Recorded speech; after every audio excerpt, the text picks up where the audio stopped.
I took over this bankrupt pet kindergarten. The paperwork was done, and the place was empty. Paint was peeling off the walls. Tables and chairs were covered in a thin layer of dust. It was a family leftover no one wanted. All I got was a building and a pile of debt. I had no other way out, so I turned it into a small pet daycare for the neighbors' cats and dogs. Word spread in the community group chat. Neighbors showed up with leashes.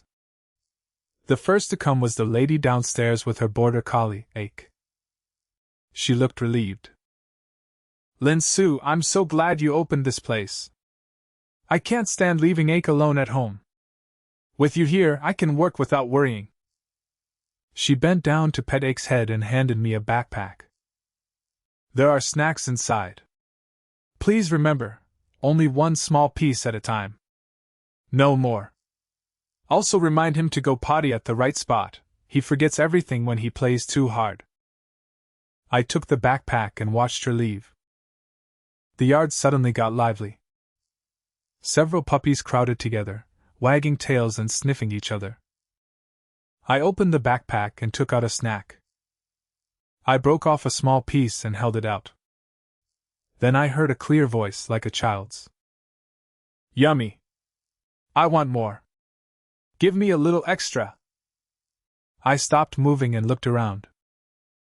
Only puppies in the yard. No people.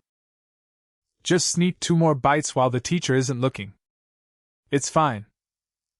It was the little yellow dog at my feet. Its eyes were locked on the snack bag, tail wagging fast. I realized right then, the voice came from it. I pulled the snack bag back and stepped away. "No. Your owner said 1 small piece at a time. Too much will hurt your stomach." The puppy's ears drooped. It tilted its head, looking wrong. "Why can you understand me?" My mind went blank. Thoughts raced.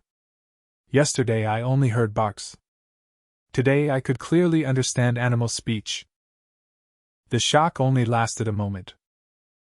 Reality was right there, so many pets to care for. I didn't have time to dwell on it. I forced myself to accept this sudden ability and stay calm.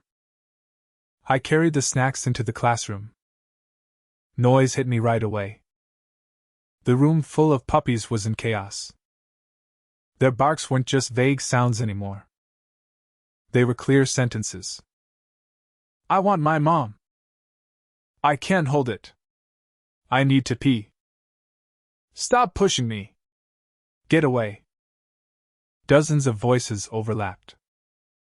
My temples throbbed. These little ones were all anxious without their owners. I slapped the table hard. "Quiet!" The room went silent for a second. Then it was about to explode again. I took out a can of wet food and put it on the table. "Sit nicely. Only well-behaved kids get canned food." The promise of food worked immediately. All the puppies sat down in unison, eyes fixed on the can. A Labrador raised its paw, trembling slightly. "Teacher, I need to pee." I didn't wait. I grabbed its leash and ran to the grass. The first day ended in chaos. By evening, owners came to pick up their pets. Soon after, the community group chat blew up with praise. "My dog is exhausted. He passed out as soon as he got home. No more chewing furniture. Finally, I don't have to clean up a disaster after work." Word spread fast. Many neighbors messaged me to sign up. Some even transferred the registration fee directly.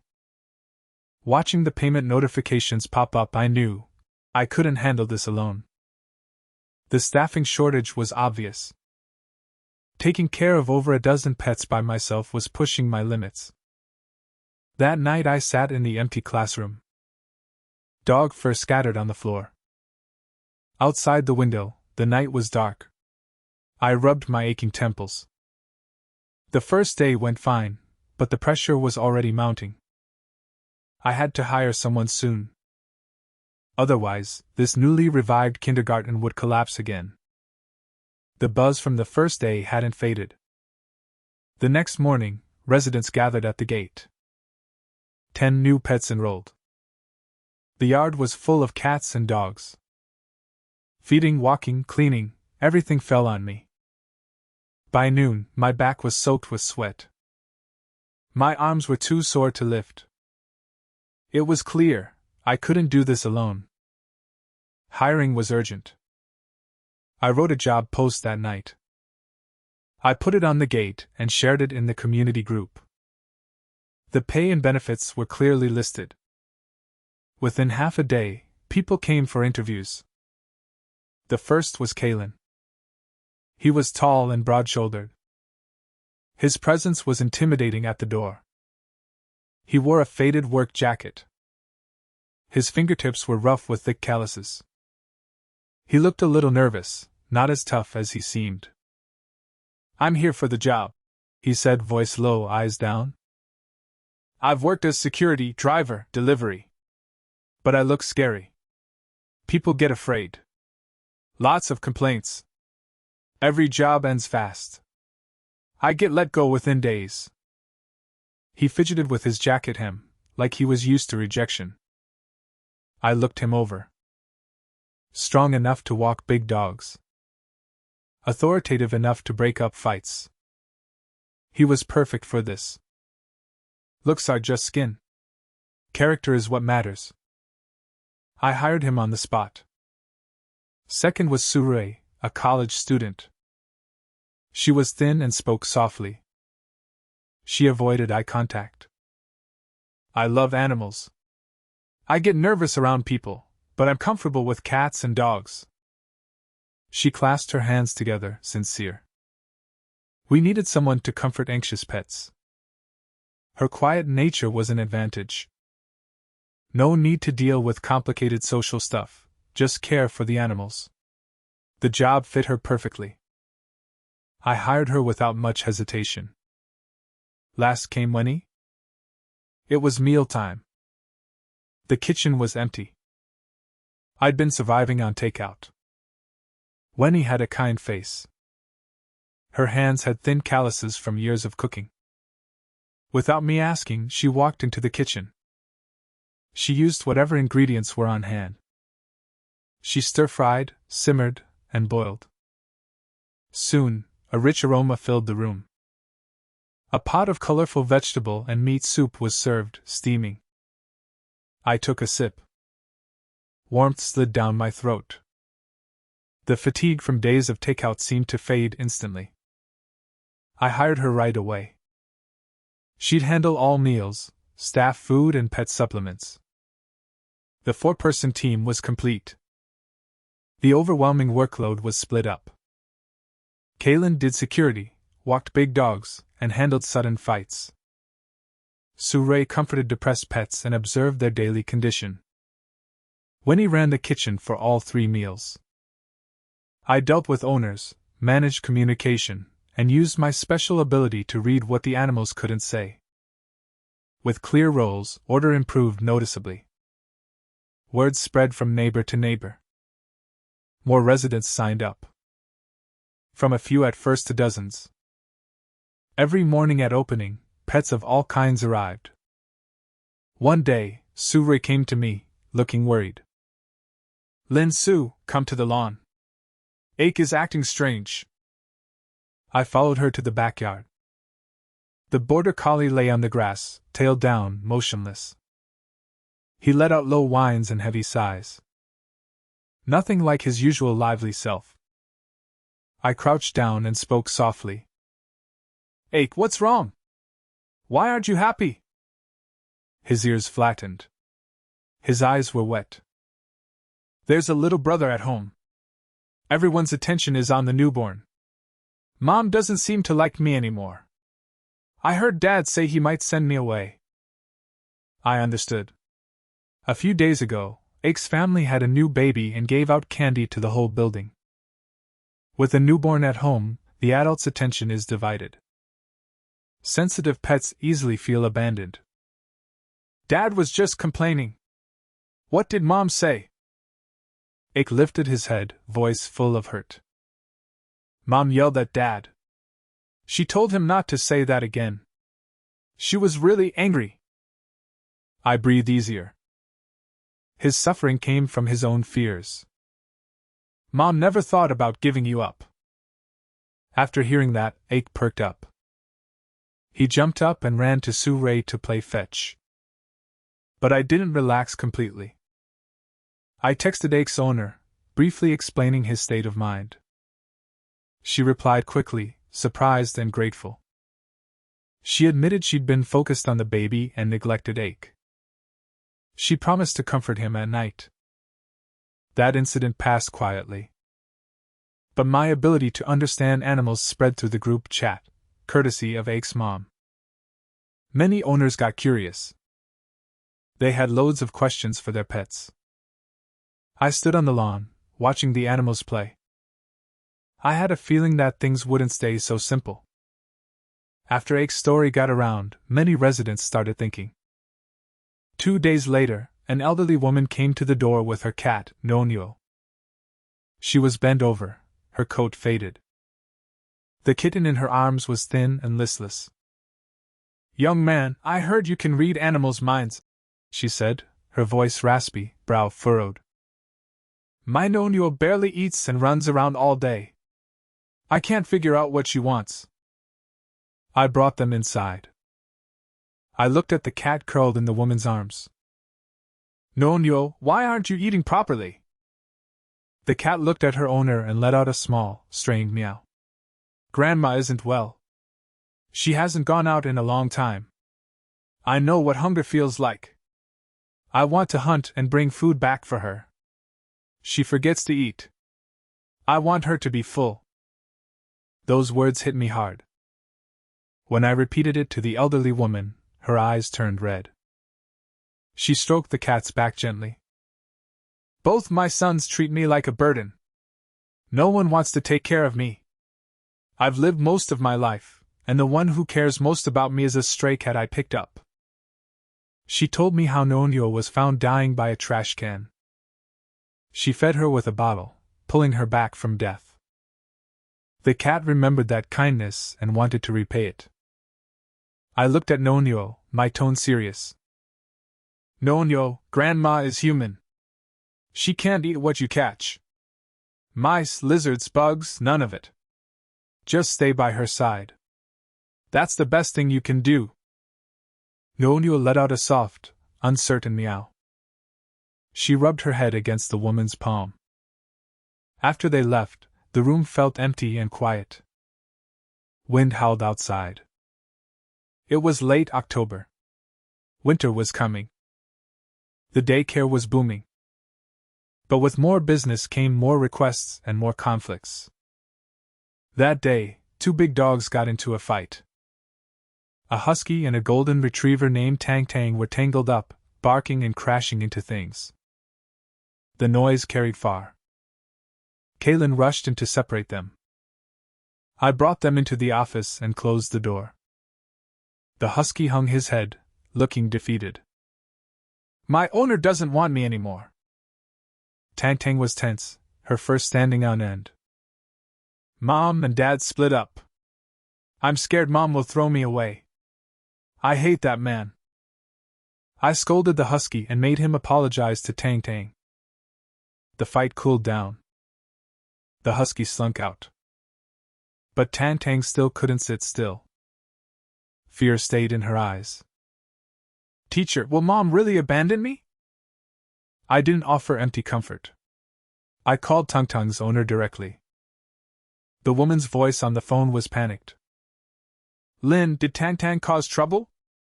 Did she bite another dog?" "No one got hurt. It's handled."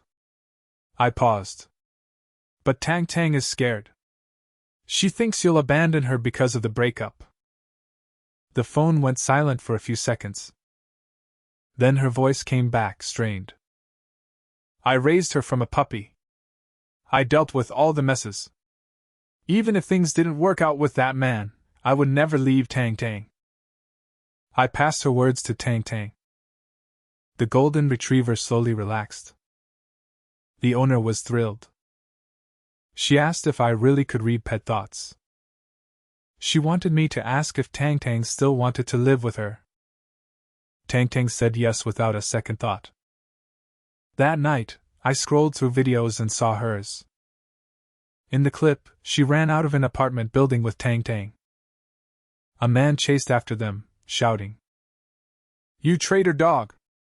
No loyalty! Get back here!" Tang Tang ran faster than the woman. They both disappeared from the frame. After that, my reputation exploded. The next morning, a crowd of owners surrounded the gate. Everyone pushed forward, eager for me to read their pets' minds. "Can you ask my dog why he poops inside? My cat hides from me. Does she hate me?" Voices overlapped. Chaos. I calmed everyone down and made them line up. I cleared out an unused room and turned it into a pet counseling room. The first client was a small dog's mom. Her dog had recently lost its appetite. I asked the dog and found out the owner's homemade food tasted terrible. The dog would rather starve than eat it. The woman's face turned red. She apologized and said she'd change the recipe immediately. The second was a man. His dog barked at him for no reason and refused to be hugged. After some questioning, it turned out he had given away the dog's beloved stuffed toy to a relative's child. The man understood. He called the relative right away to get it back. Several more cases followed. The day wore on. The last visitor was the mother of a poodle named Tuanzi. She had dark circles under her eyes, looking exhausted. "Lin, Tuanzi barks at the front door every night for a whole hour. He's tired from daycare but can't settle down at home." I was puzzled. I checked with Surey about Tuanzi's daytime behavior. What she said surprised me. Tuanzi slept all day at the daycare. He hadn't used any energy. I woke up the drowsy poodle and asked why he barked every night. He perked up immediately. What he said made my stomach drop. "There's a thief outside the door. He's clever. He hides in the stairwell when he hears the door open. I keep barking to scare him off." I told his mom everything. Her face went pale. A hidden danger had been lurking outside her door. I didn't brush it off lightly. I warned her to lock all doors and windows at night. Don't open the door alone. Contact the property to install hallway cameras. Call the police if anything feels off. She thanked me, shaken, and rushed off. This stuck with me like a thorn. The neighborhood seemed peaceful, but hidden dangers were there. The temperature dropped daily. North wind rattled the windows. Winter had fully set in. We had heaters indoors, but stray animals outside had nowhere to go. That evening, as it got dark, most pets had been picked up. We were about to close. A scratching sound came from the iron gate. Steady, not too forceful, on and off. Kalen heard it first. He opened the gate. A tabby tomcat sat at the doorstep. His fur was uneven, with patches worn and matted. His claws were cracked. His amber eyes were calm, unlike any ordinary stray. It was Ling Zhao. He didn't rush in. He stayed right outside the threshold, back straight, looking straight at me. "My name is Ling Zhao." His voice came through clearly. No begging, no drama. "I have 3 companions. We won't survive the winter. I'm not asking for charity. I want a job. I can guard the yard, catch mice, watch for strangers. In exchange, shelter from the wind and 2 meals a day." I was surprised. Most strays come begging for food. He came for employment. "Do you know what working here means? It's not just a few meals and leave." I crouched to meet his eyes. "You follow rules. No attacking other pets here. If you cause trouble, I'll kick you out." Ling Zhao's tail swept the ground. I understand. I've wandered long enough to know right from wrong. My companions are timid, they won't cause trouble. They just need a sheltered corner. Su Rui came over and saw the other 3 thin stray cats in the shadows. Her eyes softened. It's below 0 outside at night. If we let them go, they probably won't survive a few days. Kalen crossed his arms and stated facts. We do need cats for rodent control. Rats have been chewing through feed bags in the warehouse. When he came out with clean dishes. A few extra mouths don't cost much. 3 out of 4 were in favor. The decision was mine. I looked into Ling Zhao's eyes. He had the wildness of a stray, but also restraint. He knew how to trade. Not arrogant, not submissive. Fine. You stay. I nodded. The storage room next to the warehouse will be your space. No entering the activity rooms. No bullying the daycare pets. Your job, guard the warehouse, catch mice, watch the yard at night. Do that, and you can stay permanently. Ling Zhao's amber pupils widened slightly. He dipped his head, a slight bow of thanks. He turned and called toward the corner. The 3 thin strays crept out hesitantly and followed him in. That night, we cleared out the storage room. Kalen built a raised platform with scrap wood. Su Rui laid down old quilts. When he brought warm meat portions, the 4 cats finally had a place to escape the wind. I thought that was the end of it. But trouble came within half a day. The next morning, 2 residents confronted me. Their faces were tense. Lin Su, how can you just take in strays? What if they scratch a kid? Who's responsible? Strays carry diseases. What if the daycare pets get infected? Their concerns were valid. I couldn't dodge them. I didn't argue emptily. I gave a plan. All 4 cats would get full checkups, deworming, and vaccines at a vet. Until that was done, the storage room would be sealed. They wouldn't be free in the yard. If any showed aggression, I'd relocate them. After going back and forth, I managed to ease their worries. After they left, I went to the storage room door. Ling Zhao sat on a high spot, having heard everything. Are we getting kicked out? His voice was slightly tense. Follow the rules and no. I spoke through the door. To stay long-term, you have to bear others' prejudice. Ling Zhao was quiet for a while. Then he lowered his eyelids. I understand. To have a place, you can't make mistakes. The north wind still howled.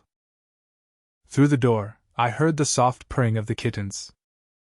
Taking them in was only the first step.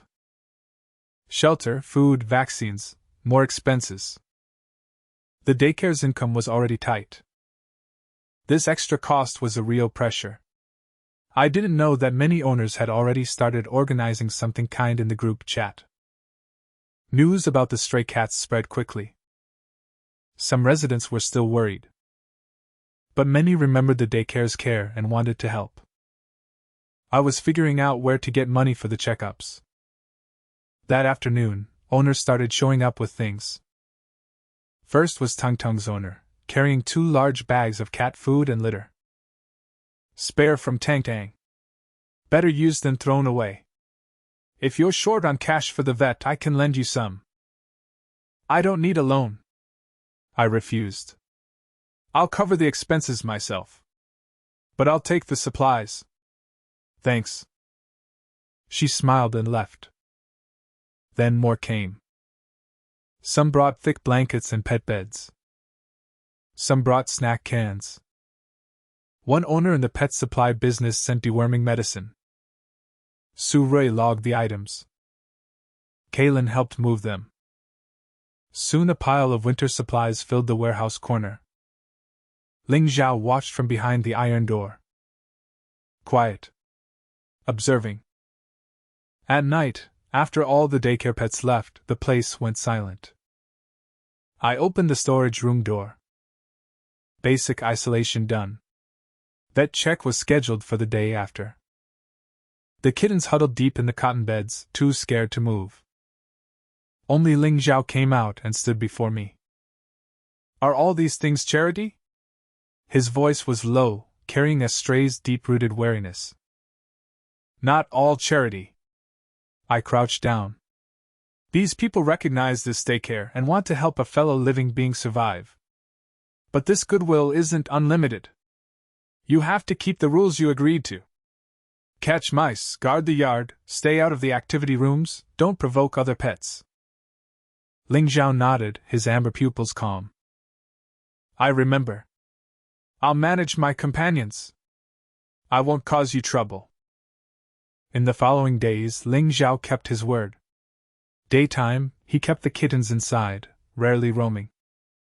At night, after the gate locked, he patrolled the warehouse, catching rats. Within 2 nights, rodent activity stopped completely. Su Rui observed the strays and reported. They're eating and eliminating normally. No sneezing, no skin issues. No infection risk for now. Just waiting for the vet. I thought things were stabilizing. Then new trouble arose. A resident took a photo of Ling Zhao moving around the yard at night. Posted it in the group chat. Questions came up again. Worries that even vaccinated cats might slip out into the public area and hurt people. The arguments escalated. Some residents said they'd complain to property management and demand the cats be removed. Seeing the chat, my chest tightened. Good intentions don't override others' safety concerns. I couldn't ignore the whole neighborhood's worries just because I felt sorry for the cats. I replied publicly in the group. I laid out the full plan. After all checkups and deworming, the 4 cats would still be confined to the daycare yard. They would never be released into the public area. Kalen would patch and reinforce the yard walls. If any cat showed aggression or escaped, I'd contact a rescue organization for relocation. After that statement, the arguments slowly calmed down. Life in the daycare returned to routine.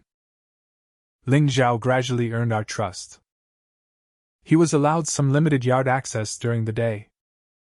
The daycare pets had been wary of the newcomers at first. Over time, they got used to him. Ling Zhao was aloof but never started trouble. When he saw rowdy puppies, he'd give a low warning growl to stop them. That evening, Tuanzi's mom made a special trip. After Tuanzi's warning about the thief, she had installed cameras.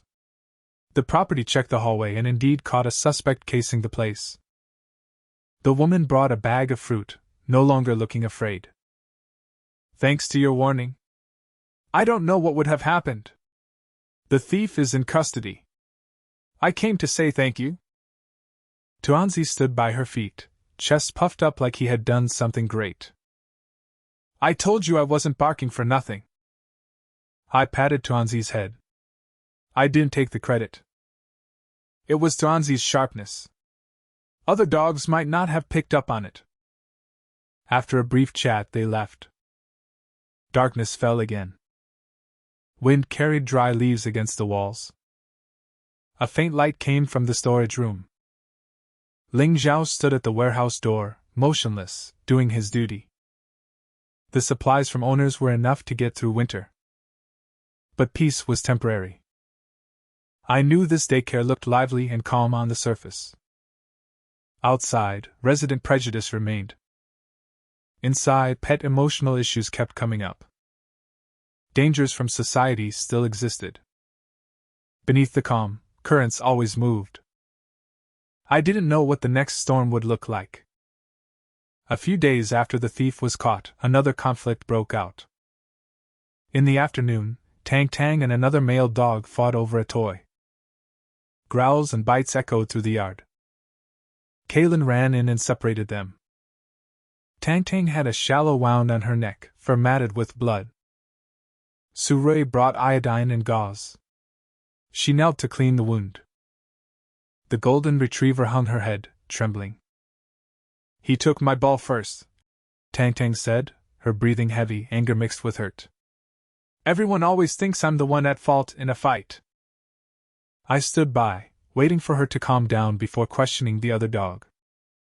He was arrogant, relying on his size, refusing to admit fault.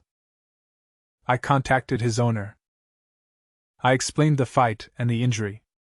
I asked him to take the dog back and warned that if it happened again, the dog would be rejected from daycare. The man arrived, embarrassed when he saw the damage. He kept apologizing, paid the vet bill, and took his dog away. After that mess, it was getting dark. Owners came and took their pets. The yard emptied quickly. I locked the main gate and was about to tally the accounts. From outside the wall, I heard faint sobbing. It came and went with the north wind. If not for the wind, you might miss it. Kaylin's sharp ears caught it first. Someone's out there. We exchanged glances. Kaylin opened the side gate. Under the dim streetlight, a thin girl crouched in the corner. It was Wen. Her face was blue with cold. Her lips were cracked. Her clothes were thin. She clutched an old cotton jacket with something bulging inside. When she saw us, she flinched back. Her shoulders tensed. Her eyes were guarded. Surrey stepped slowly, not wanting to startle her. Why are you here? It's freezing. Why aren't you home? When Wen looked down, gripping the jacket fabric hard, voice shaking. No home. No money left. These little ones were just born. I can't leave them. My heart sank. I moved half a step closer, careful not to push. Come inside first. It's too cold out here. The kittens won't make it. We have hot water and food. We won't chase you away. After a long pause, she held the kittens and stepped through the gate. Winnie brought hot water and a warm meal. The girl held the bowl with trembling hands. She ate in big gulps. When she calmed down a bit, she told her story. Her parents died early. She stayed with relatives. They treated her badly for years. She couldn't take it anymore and ran away. On the streets, she found a litter of newborn kittens. She carried them with her since. I can work, she said, looking up with red-rimmed eyes. Cleaning, washing cages, feeding, I'll do anything. Just let me stay and let the kittens live. I looked at my 3 colleagues. Kaylin frowned, practical. Expenses are already tight. One more person will cost more. Surrey couldn't stand to turn her away. Winter outside. She and those kittens won't last a few nights. She'll work, she's not asking for a free ride. Winnie sighed softly. There's a small storage room we can fix up.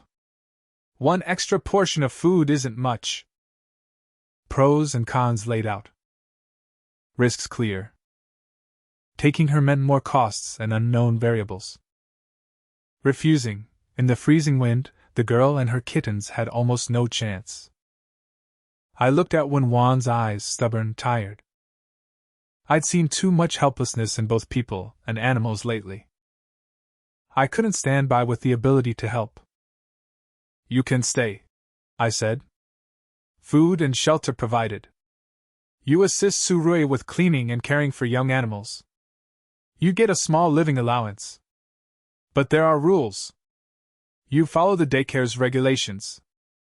No bringing strays into the boarding area without approval. If something happens, none of us can bear the consequences. Wen's eyes instantly turned red. She nodded hard, tears splashing onto her hands. I'll remember. I'll work well. I won't cause any trouble. That night, Kaylin cleaned the small storage room and laid down bedding. Wen settled the kittens in a warm cardboard box. They were tiny, eyes still closed, making constant noises. Ling Zhao passed by the door at night. He stopped and looked through the crack, quietly, for a moment. He didn't approach. I thought we had helped another desperate soul. But I never expected that the thief who'd been caught earlier and detained had been released. I told Kalen to lock up securely at night and patrol the walls more often. I set all cameras to highest sensitivity and extended the storage time. I instructed Ling Zhao to pay extra attention to movement outside the walls at night. If he spotted any stranger lurking, he should alert immediately. Several days passed without incident. The daycare ran as usual. When Wan learned quickly. She cleaned cages, prepared kitten formula. Her work was careful and reliable. She didn't talk much but was gentle with animals. Ling Zhao tolerated the kitten's presence. Sometimes he sat outside the door, listening to their faint mews from the box. I started thinking it was just a false alarm. The break came on a rainy night. That evening we closed late. Su Rui had gone back to campus. When Wan fed the kittens and went to her room. When he cleaned the kitchen and left. Only Kalen and I stayed on the premises. Rain poured hard and fast. Drops pounded the roof, masking noises from outside. The camera screens were blurry from water. Kalen went to check the back windows and doors. I sat at the front desk, tallying the month's bills. A loud thud came from the side wall. Something heavy landed after a jump. Ling Zhao's sharp hiss cut through the rain, a warning only for real danger. I jumped up from my chair. I grabbed a rubber baton kept by the desk and ran out. Through the rain, a dark figure had already crossed the yard and was heading for the main building door. A man, soaked, face twisted with malice. He was the former thief. He stared at me with rage. "Your dog got me arrested," he said, voice hoarse, rain streaming down his chin. "If I'm miserable, you're not having peace either." He held an iron pipe in his hand. He swung it at me without a word. I dodged sideways. The pipe slammed into the doorframe, splintering wood. Ling Zhao leaped at him without hesitation. His claws raked the man's hand. The man yelled in pain and swung the pipe hard at Ling Zhao. A dull thud. Ling Zhao was thrown far, his fur soaked. He collapsed in the mud but still tried to push himself up. "Ling Zhao!" My chest tightened. Blood rushed to my head. Kalen heard the noise and sprinted from the back. He charged forward and grappled with the man. Pipe swings, punches. Rain and chaos in the yard. All the boarding dogs and cats in their pens went wild, barking and screaming. Tuanzi, behind his cage, barked with all his strength. His sharp cries pierced the rain. "Call the police! Now!" Kalen had the man in a hold, shouting at me. I pulled out my phone. My fingers were wet and slipped. I finally managed to dial. The man saw the situation turn bad and struggled violently. He elbowed Kalen hard in the ribs. Kalen let go. The man lunged at me again. No room to dodge. The pipe hit my side hard. Pain exploded through me. Half my body felt crushed. I staggered back and slammed into the wall. The phone fell into a puddle. My vision went dark. The pain in my side was searing. Every breath hurt. Then, all the boarded animals erupted. Cages rattled loudly. The braver ones had pushed their way out. Big dogs lunged and bit the man's pants. Cats flew at him from every corner, scratching. Tuanzi was at the front, relentlessly harassing him. Dozens of animals, all together, charged the intruder. It was a shocking scene. The man, surrounded by the onslaught, was trapped. He was furious and panicked. Sirens grew louder, piercing the night. Police rushed into the yard and tackled the man. Cuffs clicked shut. His curses were swallowed by the rain. The chaos finally ended. I leaned against the wall, barely standing. Pain from my side came in waves. Ling Zhao lay in the mud, trembling, blood at his mouth. Kalen had a huge bruise on his ribs and a gash on his arm. An ambulance arrived soon. Ling Zhao and I were taken to the hospital. Soft tissue injury on my side, plus a large hematoma. I stayed in the hospital for 6 days. The man was formally arrested. Retaliation and violence, he'd face serious consequences. Kalen had bruised ribs and a wound on his arm that was cleaned and bandaged. He went back to the daycare. Ling Zhao was the worst off, his ribs were damaged. He stayed at the vet for treatment.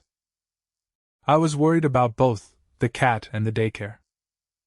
Surui, Wenny, and Wenwan took turns visiting me. They always said the daycare was fine. Owners were understanding. Many sent messages of care. I didn't think much of it. The day I was discharged, the weather was clear. The harsh wind had eased. Kalen drove me back. As we neared the daycare, I sensed something wrong. The gate wasn't open like usual. It was quiet inside. No sounds of animals playing. What's going on? No daycare today? I frowned. Kalen just glanced at me with a faint smile. Go in and see. The moment I pushed the door open, warmth hit me. Colorful streamers hung in the yard. Flowers and gift boxes stood by the wall from residents. Surui, Wenny, and Wenwan stood in the middle. Ling Zhao, already back from the vet, sat at the front, a thin bandage still around his chest. Aik Tang Tang, Tuanzi, Nonyo, all the familiar pets were there. They were arranged neatly in a furry procession. I froze at the entrance. Wenwan stepped forward, holding a simple cream cake. We remembered your birthday. It also happens to be the 6-month anniversary of the daycare. We kept it a secret so you wouldn't find out. Then it clicked. Their evasiveness while I was hospitalized wasn't because of trouble. They had planned all of this. Surui said softly. While you were in the hospital, many owners offered to help with the pets. Cleaning, feeding, walking, everyone pitched in to get through those days. When he added calmly, this place rose from debt. It's not easy. You helped those strays. You took in Wenwan when she had nowhere to go. We all remember. Ling Zhao slowly walked up to me. His steps were still slightly unsteady. He rubbed his head against my hand. His voice was a bit weak but firm. This is our home. Tuanzi barked loudly, as if agreeing. Tang Tang spun in circles. Ik wagged his tail. Nonyo hopped onto a stool. All eyes were on me. Memories flashed quickly in my mind, taking over the old, dead-ridden place, unexpectedly gaining the ability to understand animals, hiring the team, welcoming Ling Zhao during the bitter cold, taking in Wenwan, and the dangerous rainy night fight. It had been bumpy the whole way. But I never faced any crisis alone. I reached out and gently touched the fur on Ling Zhao's head. His wound was mostly healed. Back then you came asking for a job, just food and a corner out of the wind. Now you've got it. Ling Zhao purred low. Wenwan held out the cake. 2 lines were written simply on it. Year after year, safe and sound. Furry kids worry-free. Make a wish, Wenwan said to me. I didn't have grand ambitions. After the night of danger, after seeing the harshness of survival, my wish was small. I closed my eyes and made a quiet wish. May everyone here be safe. May every animal that comes here find a home and never wander in the cold again. The candles were blown out. The yard filled with laughter and noise. Residents started arriving too. Some brought snack cans for the animals. Some chatted and laughed with us. Sunlight filled the whole yard. All the arguments, doubts, and dangers seemed to dissolve in that moment. Of course, I knew peace wouldn't last forever. There would still be complaints from residents, conflicts between pets, and financial struggles. Trouble would never fully stop. But I wasn't alone anymore. I had partners working beside me. Grateful animals. A community of kind neighbors. This little pet daycare was no longer just a leftover family mess. It had become a place that could hold those who had nowhere else to go. Ling Zhao turned and went back to his post at the warehouse door. Wen Wan crouched down to play with the kittens in her arms. Kaylin, Surui, and Wenny each attended to their own tasks. The sounds of cats and dogs filled the yard again, warm, real, full of life. I stood in the sunlight, looking at the lively scene before me. Life is like this, I suppose. Bitter storms on one side, and all kinds of tenderness on the other.